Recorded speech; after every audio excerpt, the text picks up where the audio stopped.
نبی اکرم صلی اللہ علیہ وآلہ وسلم نے فرمایا، درختوں میں ایک درخت ایسا ہے کہ اس کے پتے نہیں جھڑتے اور مسلمان کی مثال اسی درخت کی سی ہے، بتاؤ وہ کون سا درخت ہے؟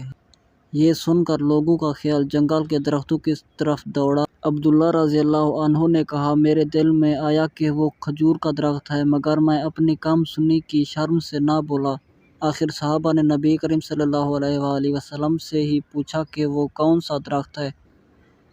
آپ صلی اللہ علیہ وآلہ وسلم نے فرمایا، وہ کھجور کا درخت ہے۔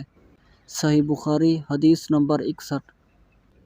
ایک مرتبہ رسول اللہ صلی اللہ علیہ وآلہ وسلم مسجد میں تشریف فرما رہے تھے اور لوگ آپ صلی اللہ علیہ وآلہ وسلم کے ارد گرد بیٹھے ہوئے تھے کہ 3 آدمی وہاں آئے۔ ان میں سے 2 رسول اللہ صلی اللہ علیہ وآلہ وسلم کے سامنے پہنچ گئے اور ایک واپس چلا گیا۔ راوی کہتے ہیں کہ پھر وہ دونوں رسول اللہ صلی اللہ علیہ وآلہ وسلم کے سامنے کھڑے ہو گئے۔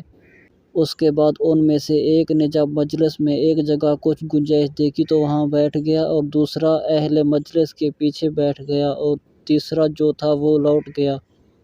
تو جب رسول اللہ صلی اللہ علیہ وآلہ وسلم اپنی گفتگو سے فارغ ہوئے تو صحابہ رضی اللہ عنہم سے فرمایا کہ کیا میں تمہیں 3 آدمیوں کے بارے میں نہ بتاؤں؟ تو سنو۔ ان میں سے ایک نے اللہ سے پناہ چاہی، اللہ نے اسے پناہ دی، اور دوسرے کو شرم آئی تو اللہ بھی اس سے شرمایا کہ اسے بھی بخش دیا، اور تیسرے شخص نے منہ موڑا تو اللہ نے بھی اس سے منہ موڑ لیا۔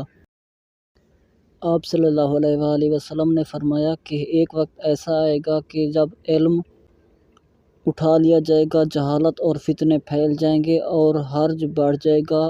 آپ سے پوچھا گیا کہ یا رسول اللہ، حرج سے کیا مراد ہے؟ آپ صلی اللہ علیہ وآلہ وسلم نے اپنے ہاتھ کو حرکت دے کر فرمایا، اس طرح گویا آپ صلی اللہ علیہ وآلہ وسلم نے اس سے قتل مراد لیا۔ صحیح بخاری، حدیث نمبر 85۔